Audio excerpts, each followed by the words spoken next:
La nueva temporada de Invencible se ha estrenado y tú no te habías enterado. ¿A que no? Como siempre, este ciego tiene que hacerle el trabajo sucio a las plataformas de streaming, pero bueno, es un clásico. Los 3 primeros episodios de la 4ª temporada de Invencible ya están aquí, estrenados el pasado 18 de marzo en Prime Video. Recuerda que cada mes realizo un vídeo recopilando todos los estrenos de las plataformas de streaming de ese mes en cuestión. De esta forma, marcamos el calendario para darle caña a la mejor historia de superhéroes de los últimos tiempos. Cuando te hayas visto los 3 capítulos de la 4ª temporada, vuelves aquí porque tenemos que hablar de lo siguiente. ¿Quién es Thrak? ¿Qué secretos esconde la historia de Nolan sobre Viltrum? ¿Por qué lanzan a los Viltrumitas al espacio y no les dan sepultura? ¿Qué pasará con los poderes de Eve y con Monster Girl y Rex? ¿Quién es Tech Jacket y por qué es clave? Y la más importante de todas, ¿Amazon no ha tenido huevos con la escena entre Mark y Adam? Haremos de todo eso y mucho más en este video análisis de los 3 primeros episodios de la 4ª temporada de...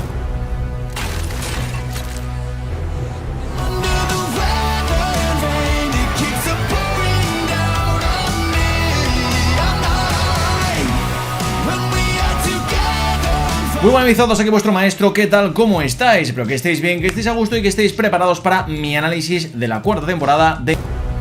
Estrenada el 18 de marzo con sus 3 primeros capítulos titulados Hacer del mundo un lugar mejor, Disfruta de la visita guiada y Necesito despejarme un poco, la serie va a contar de nuevo con 8 episodios estrenados semanalmente a partir de este punto. Los episodios van a estar disponibles cada miércoles a las 8 de la mañana, hora española. Los vamos a analizar en el canal religiosamente, si no es el miércoles, 1 o 2 días después. Lo digo porque el calendario de las próximas semanas va a estar algo apretado. En estos vídeos, como en todos los que he hecho de esta serie desde su primera temporada, vamos a hablar de los cómics sin ir más allá de lo que adapten, básicamente porque hablaremos de lo que es la adaptación y lo que están cambiando respecto al material original, todo sin arruinar sorpresas de lo que se viene. Esto se lo dejo a otros canales que sabemos van a lo que van. Estos 3 primeros capítulos han adaptado desde el número 66 de los cómics hasta el 70, con algunas partes del 71 como es la invasión flaxana. Aunque la animación sigue siendo lo más flojo de la serie, creo que esta temporada ha tenido una pequeña mejora que, aunque no la diferencie mucho de la calidad en general de la propia serie, por lo menos se asemeja bastante a lo que son sus inicios. La clave de la serie es su historia y sus personajes, algo que en mi opinión sigue manteniéndose muy pero que muy bien, dándonos grandes momentos, pero sobre todo una guerra con Viltrum que se avecina de forma imparable. Mark, como podemos ver en la pequeña intro de la temporada, asume las consecuencias de lo que pasó con Angstrom Levy. Muchos de los héroes que vimos morir al final de la 3ª temporada están rindiéndole homenaje a los caídos en este inicio, como por ejemplo el tipo que echa las cenizas de la persona que murió a manos de las variantes de Mark. La decisión que Mark tomó sobre matar a todo aquel que pusiera en peligro su familia se ha cumplido con dificultades y también crisis existenciales. Lo bueno de esta historia son las consecuencias que se pagan, que son muy caras, sobre todo a nivel emocional. Mark es testigo de cómo, por mucho que se esfuerce y por mucho que haga lo mejor para su gente, las miradas no dejan de juzgarle. ¿Cómo no van a hacerlo cuando tus variantes destruyeron el mundo entero y rebajaron tu popularidad, además de la confianza al cero absoluto? Tras la destrucción de Conquest, los héroes entierran a los muertos y se lamen las heridas de la batalla. Es tal el martirio que necesita vivir Mark para sentir que está expiando sus pecados y sus errores que ni siquiera se permite el lujo de descansar un solo momento. Eso lo vemos en la pequeña discusión que tiene con Oliver, que como vemos ha crecido bastante desde la 3ª temporada. Por cierto, me flipa que en Invincible hay una especie de Pokémon donde tenemos gambas boxeadoras contra lo que parece ser serpientes. Recordemos que al ser un híbrido viltrumita y traxano, Oliver tiene los poderes de Omniman y ese crecimiento acelerado de los traxanos, la raza insectoide que vimos la pasada temporada y cuyo ciclo vital era como el de un insecto, cortito, vivían como unos 9 meses. A medida que crezca Oliver ya veremos cuál de sus genes se impone al otro, ya que quieras o no, ha quedado claro que los viltrumitas han estado buscando la máxima pureza y compatibilidad genética por toda la galaxia. Esta discusión me gusta mucho porque tienes que pensar que Oliver tiene unos 15 años. Está viviendo algo parecido a lo que ocurre con Mark, que empezó la serie con 17 años, pasando por muchísimas cosas como aprender a disociar lo que has sufrido y lo que tienes que hacer. El punto de todo esto es que tenemos que ser conscientes de que la responsabilidad del mundo tiene que recaer sobre todos y no sobre un chaval que ni es mayor de edad. Oliver ha luchado tantísimo que lo único que quiere es relajarse un poquito, ya que el mundo, como sabemos, nunca dejará de sufrir y siempre necesitará ser salvado de cualquier amenaza. Digamos que está sufriendo sufriendo un burnout que le está pasando factura gravemente. Esto ocurre en un momento donde se siente perdido, ya que Oliver, de todos los personajes nuevos de la serie, tiene que encontrar su propia identidad como superhéroe. Por eso es tan importante que nos hayan dado una escena completamente nueva como la del traje, ya que en el cómic simplemente aparece con el traje nuevo explicándonos que el nuevo diseño le ha dado el nombre de Young Omni-Man. Aquí tenemos un montaje con Debbie donde ve un paralelismo con Nolan y sus inicios de cuando estaban enamorados y ella esperaba el nacimiento de Mark. Si el niño puede elegir sus propias batallas, puede elegir su propio traje. Esta frase de Debbie es muy importante para entender que su papel ahora mismo es el de entender, acompañar y ayudar en todo lo que sus hijos necesiten, aunque únicamente sea estando presente y en casa. Que nos muestren el contraste entre Debbie y Mark creo que es importante porque puedes ver perfectamente cómo diferentes son ambas vidas. Debbie tiene que rehacer su vida con Paul, que es un hombre que la quiere tal y como es. Como vemos, no quiere llenar ningún vacío como el que dejó Nolan, quiere que le acepten de forma natural, quiere que los críos le vean como uno más de la familia para que no haya ningún obstáculo emocional por el camino. Esto lo vemos cuando Debbie tiene dudas de comprarse una casa en conjunto con Paul, que contrasta mucho con esta escena post-sexo matutino del principio. Debbie está cómoda con su vida actual y en estos momentos se plantean preguntas como si es capaz de comprometerse, si es capaz de hacerlo tan pronto y si realmente ha superado lo de Nolan. Está más que claro por el segundo capítulo que Nolan tendrá que volver a la Tierra porque hay aliados importantes contra Viltrum aparte de su propio hijo. Así que, ¿qué pasará entonces? ¿Debbie se cerrará en banda o verá que Nolan ha cambiado y es más empático que cuando en la primera temporada la llamó mascota? En cambio, Mark, como vemos, sufre en silencio, en una especie de penitencia que solamente Eve puede consolar. Esta es una de las mejores parejas de la serie que intenta salir adelante con la empresa que han fundado y sobre todo con los poderes que Eve ha visto alterados por su embarazo. Como era lógico, la tercera temporada ya plantó las semillas de que algo estaba ocurriendo con ella, siendo el cómic muy superior en este aspecto y también más elegante, mostrándonos que en el charquito que sus poderes habían generado un arco iris había unas flores. Esto, como no, era el símbolo de una nueva vida que estaba creciendo en su interior, un bebé que iba a ser también un mestizo viltrumita. Aunque no lo expliquen, todos sabemos que el embarazo es un proceso fisiológico que lleva a la mujer a pasar por diferentes fases, donde la más importante es la de nutrir, mantener y desarrollar a un feto. Esto, como sabemos, consume muchísima energía y por ello sus poderes se han visto alterados. Es lógica pura y dura. A nivel hormonal todo está cambiando y por ende su manipulación molecular se ha visto alterada porque toda su energía está centrada en el futuro bebé, limitando y alterando su propio poder. Que no se lo diga a Mark igual que en el cómic es más por el miedo de lo que pueda ocurrir que no porque no quiera hacerlo. Aquí tenemos la llegada de Universa, la alienígena verdosa que ha venido de un planeta moribundo cuya raza necesita desesperadamente la energía que producimos para darnos energía eléctrica. Aquí nos regalan un combate muy intenso y que funciona genial para que veamos la frustración de Eve al no poder compilar bien sus poderes y también para que veamos cómo Mark la protegería con su vida, cueste lo que cueste. Como vemos, el poder de Universa reside en ese báculo que solamente los elegidos pueden empuñar sin acabar electrocutados. El hecho de que Eve la reviente con un puñetazo creo que es un lindo detalle que no solamente referencia a los cómics y este panelazo, sino a cómo muchas veces no es necesario tener superpoderes para noquear a un villano. Simplemente con actitud y fuerza bruta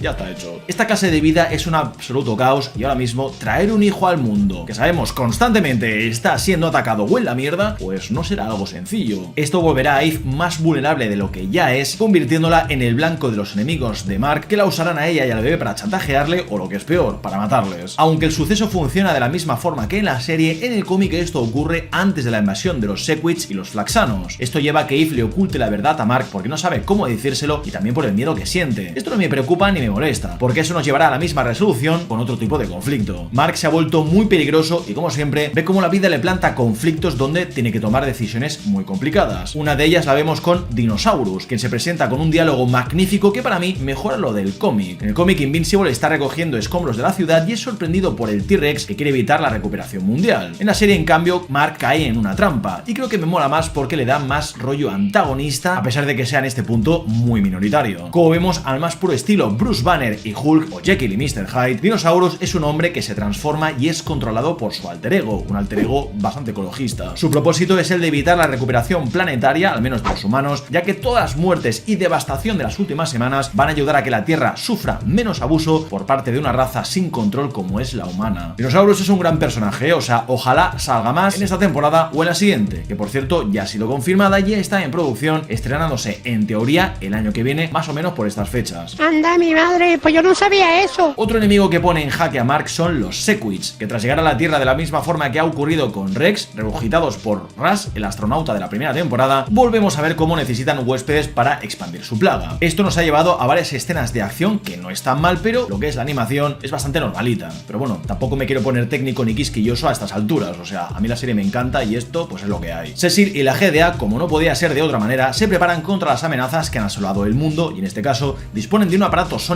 que aturde a los Sequits, además de un teletransportador que salve a sus víctimas. Esto me encanta porque la GDA siempre se esfuerza por mantener la paz y contrarrestar cualquier amenaza, pero lo que me gusta más aún es que veamos que al final los esfuerzos no sirven de mucho cuando te ves sobrepasado, como por ejemplo el escudo perimetral. Esto también se puede ver en el cómic con la diferencia de que la serie le ha dado mucho más peso narrativo a lo que es el escudo, no solamente por evitar que los Sequits se escapen, tanto por la superficie como por debajo, sino por la estabilidad del escudo que añade una tensión a la decisión de Mark espectacular. En el cómic, Mark le da un golpe mortal al astronauta deliberadamente tras un pequeño diálogo donde se da cuenta de que los Sequits jamás se van a detener. Sin un huésped, esta gente no puede hacer absolutamente nada, ya que se conecta mediante una mente colmena solamente cuando han parasitado a alguien. Sin eso, son simples sepias con cerebro. La serie creo que ha hecho un mejor trabajo representando este punto, ya que Mark no es un asesino despiadado o un superhéroe que toma decisiones críticas de forma muy fácil. No, aquí se ve atrapado entre la espada y la pared en una tesitura enorme. Tener tan poco tiempo hasta que el escudo deje de funcionar y los Sequits campen a sus anchas por la tierra deja a Mark sin muchas más opciones que reventarle la cabeza a este hombre. ¿Podría haberse esperado? Sí. ¿Debería haberse arriesgado? Ni de coña. Y más cuando el mundo entero está en peligro. Así que como más adelante habla con Cecil, esta era la decisión más lógica. Esto es porque a veces la decisión más lógica no es la más fácil y todos estamos de acuerdo en que Rush no merecía morirse, pero si era él o el mundo, creo que la respuesta está más que clara. No existe ningún escenario posible en el que Rush pudiese salir vivo, ya que el 1% de la integridad del escudo lo dejaba a nada y menos de reventarse. Esta decisión perturba a varios de los guardianes del mundo, ya que creo que es algo realista el hecho de que tipos como Bulletproof entiendan a Invencible y a cambio otros como Rex vean esto como algo injusto. Desde fuera, desde nuestro punto de vista, sabemos que la realidad es la que es. Cuando él mismo vomita a ese Sequit y casi pierde la vida, vemos que hay amenazas que no van a dejar de volver hasta que acabes con ellas. Por eso Invencible es una historia que me encanta, porque es que aunque hayamos tenido varios enemigos repetidos en este principio de temporada, esto ocurre por la clemencia de los héroes que en pro de seguir unos valores morales pierden de vista la opción más lógica. Está claro que mucha gente merece una segunda oportunidad, pero cuando hablamos de formas de vida cuyo instinto es el que es y no tienen otro imperativo biológico que el de destruir, es muy complicado ser compasivo y perdonarles. Esto lo vemos en la conversación de Cecil, que intenta indagar en las emociones de Mark y sobre todo en que no está solo en esta lucha. Mark no puede cargar con todo el peso del mundo, ya que si no al final acabará crazy. Después de lo ocurrido en la pasada temporada, Cecil intenta reconciliarse con él, aunque no del todo. Como sabemos, estas cosas van poco a poco, pero por algo se empieza. Ver de nuevo al Dr. Sinclair es una prueba de fuego que Mark tiene que vivir para darse cuenta de que las segundas oportunidades existen. Hay villanos que están locos de remate, pero que pueden redimirse y pedir perdón por sus actos, e incluso hasta tener pareja, porque esa doctora, ya tú sabes, estaba ligando con Sinclair. Y esto no es un spoiler, ¿vale? Sino hacia donde nos quiere llevar esta temporada. Como sabemos, Nolan tiene que volver a la Tierra, y todo lo que ha vivido Mark en la pasada temporada, además de la relación que tenía con su padre, nos va a traer una crisis sentimental tremenda donde padre, hijo y ex esposa van a tener que volver a trabajar juntos y a relacionarse tras todo lo que ha ocurrido. Así que poco a poco vamos avanzando en lo que es el plano psicológico. Que Mark se haya ido de la GDA sin reventar el techo, quieras o no, es un avance, sobre todo para un Cecil que solamente intenta hacer las cosas por y para el mundo. Como sabemos por la pasada temporada, su pasado es bastante jodido y hay que tomar decisiones muy difíciles. A mí Mark me sigue pareciendo un buen protagonista con una vida muy trágica y solitaria que solamente se permite confiar en Atom Eve, ya que ella es la única que le puede entender. Es una superheroína, es su pareja y encima es la única que sabe toda la verdad sobre él, sobre su vida y sobre su padre. Cecil, por otro lado, me sigue encantando como esa especie de antihéroe que tiene que hacer lo que hay que hacer para proteger al mundo, volviendo otra vez a confirmarnos que si tiene que encargarse de las decisiones más difíciles dejando a los otros haciendo lo que tienen que hacer, no hay problema. El nivel de humor de la temporada creo que está siendo buenísimo, no solamente por la dinámica de Cecil y de Donald, sino porque Cecil le suelta en este momento que si quiere su puesto, oye, que lo diga, pero que no le va a decir a Invincible ni de coña que Conquest se ha escapado de su prisión. Efectivamente, por si no te habías dado cuenta, Conquest se ha regenerado desde la pasada temporada que acabó hecho mierda. Ha podido escapar de la Tierra volando desnudo de vuelta a su líder, el gran regente Thrak. Pero antes de eso tenemos que comentar la escena que menos me ha gustado de la adaptación y que se relaciona con el blanqueamiento de Adam Wilkins, el padre de Atom Eve. A ver. Como vemos, Mark y Samantha cenan con los padres de esta en la típica cena de presentación de tu pareja a tus padres, como no, intentando tener una vida normal. Como Como no podía ser de otra forma, hay más tensión que en el bautizo de un gremlin, y los intentos de Mark de conectar con su suegro se van al traste cuando este le comenta que en Chicago, donde tenía la oficina donde trabajaba, acabó, como no, destruida. Chicago, como sabes, es la ciudad que Nolan y Mark reventaron en la primera temporada. Por un lado, Adam no deja de ser un completo imbécil que en vez de intentar conocer a Mark o interesarse por su vida, le suelta una serie de improperios que se regocijan en sus errores y no en sus virtudes. Más adelante, al final de la cena, en vez de ayudar a recoger a las chicas, como buen macho, sale a fumarse un puro, dejando que la mujer siga a la cocina, que es el hábitat donde debería estar según su filosofía. Aquí vimos cómo le suelta a Mark una reflexión sobre cómo estar con Samantha la pone en peligro, ya que todas las veces que ha acabado en el hospital ha sido porque estaba junto a Invencible. Esto en el cómic es muy diferente. Adam presume de cómo un hombre tiene que descubrir nuevos caminos y rincones sin explorar, entre los cuales está el arrebatarle la virginidad a una mujer. Menciona a su esposa Betsy ya como si no hubiese sido virgen, seguramente no habrían salido juntos. Básicamente considera a Mark digno de su hija y por eso le está explicando que hasta ahora todos los tíos con los que ha estado, todos los novios que ha tenido, eran papanatas que no se merecían estar con su hija. Pero Mark, como es quien es y ha salvado el mundo, Adam se pone de su parte. No solamente porque es hombre, sino porque lo considera lo suficientemente digno como para que cuide de Eve y la mantenga a salvo. Supongo que Robert Kirkman se arrepintió un poquito de haber escrito este diálogo y en la serie ha aprovechado para cambiarle un poco el enfoque. Esto deja a Mark conmocionado, ya que su novia tiene un padre de mierda que, como sabemos, ha abusado de ella psicológicamente por todas las discusiones, ninguneos y cabreos que ha tenido con Samantha. Y aquí siento que la serie ha querido blanquear a Adam, volviéndolo de pronto el típico padre imbécil que, bueno, de vez en cuando se preocupa por su hija, pero que sigue siendo imbécil. Y aunque el punto podría entenderse que es el mismo, ¿qué sentido tiene suavizarlo de esta forma? ¿No habría sido cojonudo tener un diálogo como en el cómic para exponer a hombres que tienen este tipo de pensamiento, que siguen existiendo y que tendríamos que normalizar, que viven entre nosotros y no son una especie en extinción? Es que encima, si te fijas, Betsy está hablando con Samantha sobre cómo a veces te tienes que conformar con lo que te llega, que en este caso es Adam, plantándole la semilla de la duda a su hija sobre si realmente Mark vale o no la pena en el futuro, quedando como una hipócrita porque cuando Adam entra por la puerta le ordena a su mujer como si fuese su esclava que ya ha empezado su programa favorito y que tienen que verlo juntos, independientemente de lo que ella quiera. Supongo que esto es una polémica que algunos van a ver absurda, pero yo lo veo como una falta de valor para representar un problema que a día de hoy seguimos teniendo. Mark, amigo mío, no todos los villanos visten capa o vienen de otro planeta. A veces los tienes en tu propia familia. Para mí lo idóneo sería una mujer virgen.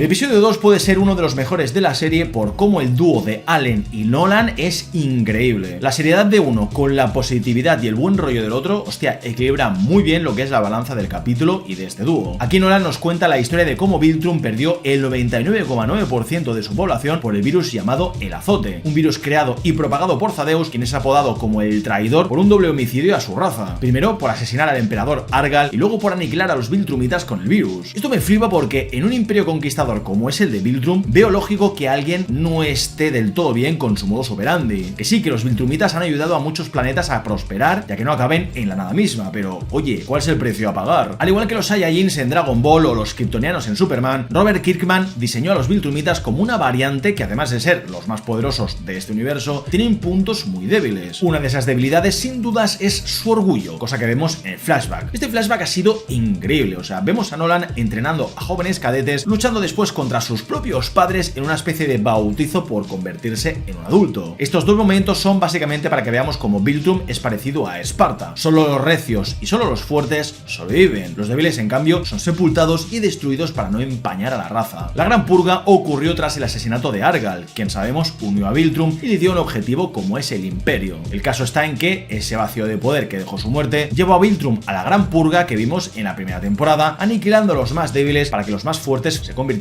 en el puño ejecutor. Si te fijas, en ese flashback podemos ver cómo Thrak se convirtió en el líder de Viltrum tras morir Argal. Cualquiera diría que fue él quien lo asesinó para liderar a su pueblo, pero Thaddeus ya nos confirma más adelante que el traidor es él y no fue Thrak. Se menciona también cómo Argal tuvo descendientes que se perdieron con la Gran Purga y no sabemos quién merece realmente el trono de Viltrum. Esto es importante en el futuro, así que lo comento porque volverá a mencionarse, si no es en esta temporada, en la siguiente, pero es un detalle súper clave. Este flashback suma mucho por varias razones. La primera, para entender que Nolan Nolan fue adoctrinado hasta la médula y que por eso era tan difícil entenderle en la primera temporada. Ahora podemos conocer sus motivaciones de forma más profunda, ya que como vemos, sus padres le enseñaron que la violencia es lo único que te va a hacer fuerte, además de toda la adoctrinación del Imperio que trae el orden al caos de la galaxia. El paralelismo entre su madre golpeándole de la misma forma que él hizo con Mark en la primera temporada es increíble y nos confirma que de tal palo tal astilla, básicamente uno de los puntos más importantes de las temporadas anteriores. Al final la comprensión y el respeto vienen de parte de su padre, igual que Nolan hizo con Mark en más de una ocasión. Su padre detiene a su madre antes de que acabe con su vida por considerarle débil, y la tía se pira diciendo no quiero saber nada de vosotros. Realmente digo, aquí 2 contra 1,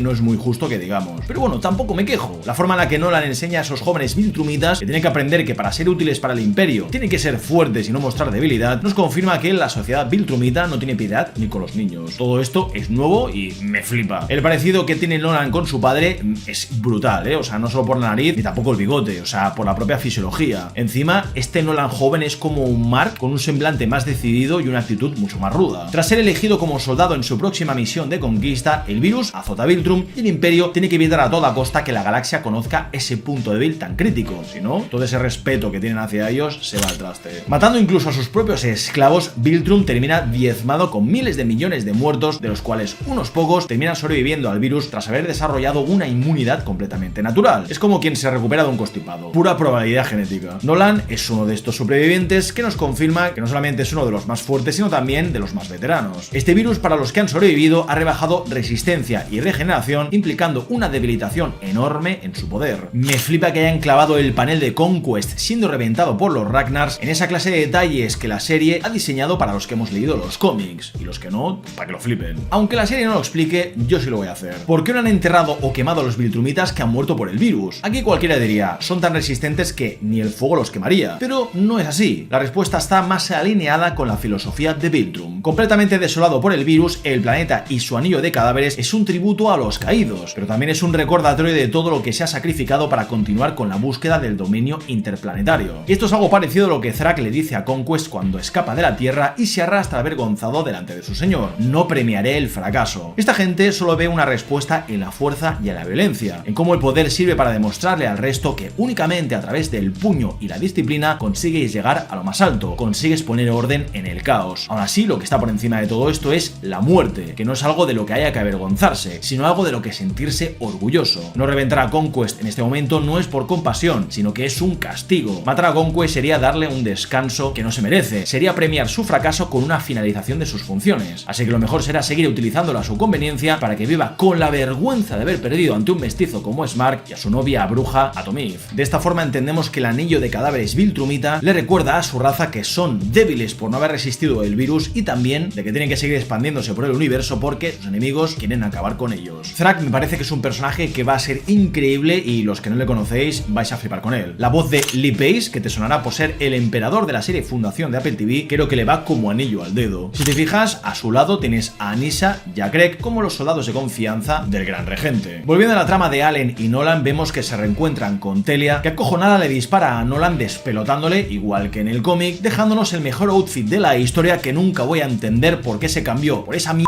de traje con capa sin botas que vemos después, sinceramente. Pero bueno, ¿qué sabré yo de diseño de vestuario? Me hace mucha gracia que se mencione el tirón de Tulok, una técnica de los cómics que implica arrancarse de cuajo la barba. Los viltrumitas se pueden dejar barba, pero el bigote es un tema de branding, no es que no les crezca más que eso. Como sabemos, Nolan se ha dejado barba varias veces en la serie, pero es innegable que lo de arrancártela de cuajo es gracioso. Ya te digo, viltrumitas, déjalos. La misión de Nolan y Allen es conseguir reunir el máximo número de armas posibles para derrotar a los 50 viltrumitas que queden vivos. Y sí que parecen pocos, pero 50 viltrumitas son capaces de convertirse en un grano en el culo enorme, al que si sumamos los sistemas que les rinden pleitesía y que tienen subyugados, van a convertir la futura guerra en una pérdida de tiempo si no estás preparado. Sin armas, aliados y recursos, no vale la pena meterse en todo este fregado. Por eso entendemos tanto a Thaddeus. Me gusta que Nolan no quiera involucrarse directamente en esta guerra, ya que él sigue siendo viltrumita. Viltrumita. Aunque hayan intentado matarle varias veces, este flashback que hemos visto en este capítulo sirve para entender que Nolan ha crecido en una sociedad que le llevó a lo que vimos en la primera temporada. Nolan sabe que su gente es una plaga, pero también sabe que ya han pagado por sus pecados a través de este virus. Pero la pregunta aquí es, ¿han aprendido la lección realmente? Pues como te decía antes, no es así, porque hay un imperativo biológico, que en este caso es una filosofía de vida, que está tan arraigada a la historia de Viltrum que es imposible que se pueda cambiar tan fácilmente. Por eso es necesario cargarse a los 50 Viltrumitas que quedan vivos, porque ni con el virus han conseguido cambiar su forma de vida, ni lo van a hacer pase lo que pase. La cosa necesita un cambio muy drástico. Como sabemos, la humanidad ha servido aquí para dos cosas: confirmar que son de las pocas razas del universo compatibles con el ADN Viltrumita y por ende útiles para la sobrevivencia del imperio en su hora más baja. La otra, pues ablandarle el corazón a un gran guerrero como Nolan. Como sabemos, gracias a Debbie y a Mark, Nolan se planteó y retrasó la conquista de la Tierra. Aquí nos reencontramos con Space Rider, el montero espacial que conocimos en los libros de Nolan la pasada temporada, que lleva 100 años enterrado bajo un montón de piedras que el propio Nolan le soltó encima a este hombre, sepultándolo en un asteroide. Nunca deja de sorprenderme el detalle de vivir 100 años enterrado en piedras en el espacio sin tener problemas de oxígeno o lo que es peor, no sé, buena salud mental. Yo entiendo que como los Viltrumitas hay especies que envejecen muchísimo más lento, pero madre mía, que eso no sorprende igual. Su pistola es clave en toda esta guerra porque, como veis, atraviesa absolutamente cualquier cosa con su rayo negro. Me encanta que Allen intente apaciguar las aguas y que Nolan en cambio pida perdón. Como te decía antes, esto nos confirma un camino de redención donde no va a ser fácil para él ni para nadie, pero oye, por algo se empieza. Pedir perdón es lo primero. No tenemos exactamente las mismas visitas que hacen en los cómics, ni tampoco esa referencia directa a Star Trek con la Venture, pero creo que han sido varios añadidos que han sumado mucho a un episodio que nos pone en situación de lo que vamos a necesitar en un futuro. En los cómics la nave sale muy de fondo, pero más allá de los trajes no tenemos ni música ni miembros de la tripulación que más allá del capitán te conecten con el capitán Kirk, los vulcanianos y otros detalles muy trekkies. A través de esta recopilación de armas repasamos los pecados y actos de Nolan, también de los Viltrumitas, actos que van desde el exterminio de una raza entera hasta la movilización de un planeta que lo acerca al sol y que de esta forma seque el ecosistema y aniquile a esa raza. No niego que el gag de Allen y Telia dándole al sexo galáctico me ha hecho mucha gracia, siendo exactamente igual que en el cómic. La diferencia está en que eso ocurre en la casa de Telia y Allen y no en una nave donde Nolan acaba como un estúpido por no pedir una habitación extra para poder dormir como es debido. Vamos chicos, o sea, tanto rollo para que al final te cambies de habitación, joder, haberlo dicho antes. La visita al planeta Dorniano, buscando ahí a Battlebeast, hostia, me ha flipado. Recordemos que Battlebeast fue encontrado por unos mercantes en el espacio la pasada temporada, así que a saber dónde está. Después tenemos una visita extendida a los Gelderianos, la raza alienígena que dispone de armaduras que son capaces de reventar Viltrumitas. Fíjate que son tan peligrosos para Viltrum que contrataron a los llamados Kresh, otra raza conquistadora de la galaxia que tiene trajes específicamente diseñados para contener su forma gaseosa, como lo oyes. Estos Gelderianos le indican a Allen y a Nolan que en la Tierra tienen un aliado que les ayudaría en esta guerra, ya que tras el conflicto con Viltrum y los Kresh, sus fuerzas no están en su mejor momento. Así que el siguiente paso será conocer a Tech Jacket. A este hombre ya le vimos reventar a la variante de Mark Viltrumita en la pasada temporada. Trabaja junto a los guardianes del globo y creo que le veremos pronto para unirlo a la causa. Si nos pondrán en situación de quién es y cómo tuvo esa armadura, no tengo ni idea, pero si os lo tengo que explicar más adelante, os lo explicaré. Esto lo digo porque en el cómic Nolan y Allen van directamente a buscarle a la granja donde está viviendo en la Tierra sin que pasemos por los Gelderianos. Esto te lo explico porque, a modo curiosidad, en la segunda temporada vimos al emperador Gelderiano en la coalición de planetas. De ahí que Allen se presente a esta gente como un colaborador del emperador Gelderiano. Lamentablemente los Ragnars no han podido ser reclutados ya que el capitán de la Venture es un completo idiota, igual que en el cómic. El tío se carga el disco solar facilitando la descongelación de estos bichos y por consiguiente casi se cargan a estos dos. Como estas bestias son prácticamente indestructibles, los Viltrumitas prefirieron hacer ese parche del disco solar a perder hombres innecesariamente en el exterminio de esta raza. La escena ha sido un poquito larga, no lo voy a negar, pero ver a estos dos meterse de hostias, quieras o no, está bien. Me habría gustado que mostrasen cómo Space Rider es examinado por la coalición de planetas y se reúne más tarde con Thaddeus, igual que en el cómic. A pesar de eso, me han regalado un enfrentamiento con Nolan que casi mata a Thaddeus cuando descubre que es el traidor y el causante de la desgracia de Viltrum. ¿Quién no iba a entender a Thaddeus? ¿Quién no vería que sus actos eran algo necesario tras ver cómo el fuego de Viltrum se propagaba por toda la galaxia? Su trágica decisión le llevó a plantearse el suicidio por la vergüenza que ello conllevaba, pero se negó en rotundo a hacerlo tras darse cuenta de que no podía morirse hasta que no quedase ni uno solo de los suyos, así que, madre mía, este hombre. ¿Mantendrá la promesa que le ha hecho a Nolan sobre reservarse ese virus como último recurso? La guerra está servida. Por último tenemos a los Guardianes con la incorporación de Brit, un personaje que hasta ahora no se había podido utilizar, hasta donde yo sé, por un tema de derechos. Pensad que los derechos para los cómics difieren muchísimo de los derechos de una serie o una película. Su incorporación nos brinda a un tipo invulnerable, súper resistente y que básicamente es el Luke Cage de Marvel. Como puedes ver, el tipo aguanta golpes, caídas, disparos y de todo. Se ha convertido en el nuevo líder de los Guardianes, dejando a un lado por completo a Black Samson, quien hasta ahora había rellenado ese hueco que había dejado Brit en la serie. Como vemos, es bastante perito faldero de Cecil al cumplir las órdenes, pero cuando tiene que hacer lo correcto, se las pasa por el forro. Esto nos ha llevado a algún tipo de encontronazo con Rex, que al final ha acabado en lo mismo. Aquí me ha hecho mucha gracia que los Guardianes sufran una crisis parecida a la Invencible, con la diferencia de que convencerles ha sido facilísimo. Oye, aumento de sueldo y a correr, nos la seguimos jugando a tope. Aunque la trama haya sido muy secundaria en general, destaco los momentos de Monster Girl y de Rex, que a diferencia del cómic, muestran a Monster Girl salvándole el culo a Rex de ese Sequit en la ducha. En el cómic, Rex lo vomita sin más, teniendo más sentido en la serie para que junto con Monster Girl lleguen a la misma conclusión que Mark. Hay ciertos problemas que hay que arrancar de raíz. Esto es algo que vemos contra los Flaxanos, la raza que envejecía rápidamente en la Tierra y que necesitaba dilatadores temporales para no morir. En su dimensión el tiempo pasa diferente que en la Tierra, ya lo vimos cuando Nolan se los casi cargó a todos. Esto les ha permitido aprender de sus errores, diseñando nuevas armas para derrotar a Invencible y mantener un radio de acción más allá del portal. ¿Para qué querían humanos esclavos? Está por ver, pero el hecho de que Monster Girl y Rex queden atrapados al otro lado va a implicar una de las tramas que más me gustan del cómic y que vais a fliparla. Creo que como equipo de héroes los Guardianes funcionan muy bien, aunque no profundicen mucho en ellos. Shapesmith a veces cae bien y otras cae mal, pero en general tiene potencial de seguir siendo lo mejor en el apartado de personajes secundarios. De momento no sabemos nada de Angstrom Levy ni tampoco de Darkblood, a quien sabéis vimos al final de la pasada temporada. De quien sí hemos tenido noticias ha sido de Titán, que tras recibir un ataque de uno de los esbirros del señor Liu, se ve amenazado y viendo cómo esa independencia mafiosa se va al traste. A diferencia del cómic, donde es Invencible quien le ayuda sin tener ningún conocimiento de que el señor Liu está implicado en todo esto, Oliver es quien acude a la llamada de Invencible S.A. No te niego que este cambio me ha gustado mucho porque vemos que Oliver es capaz de tanquearse él solo al dragón, que a pesar de estar débil sigue siendo muy poderoso. Al final, igual que en el cómic, Eve tiene que llamar a Mark para que ayude a su hermano si no quiere que lo maten. Esto nos ha regalado una escena donde Invencible ha vuelto a ponerse muy intenso, teniendo que controlar sus emociones. Esto nos ha llevado a una subtrama mafiosa con Machine Head de nuevo como cabeza de la orden, bájame el chiste, engañando al señor Liu y a Titán para que trabajen para él y juntos. No sé por dónde pueden tirar con esto, pero me parece muy interesante, ya que va a generar un conflicto que, como no, pondrá la Tierra patas arriba, ya que la pobre, no sé por qué, es un caramelito para la galaxia y todas las razas que habitan en el universo. Y nada, gente, hasta aquí mi análisis de los 3 primeros capítulos de Invencible. Si te ha gustado el vídeo, te puedes dejar un buen like, que nunca esté de más, y si no, lo echas a los leones, que no pasa absolutamente nada. Muchísimas gracias a mis patrons y miembros de YouTube por su apoyo incondicional. Links en la descripción por si quieres ser un mecenas que apoye fuertemente el canal todos los meses. Yo que me despido, gente.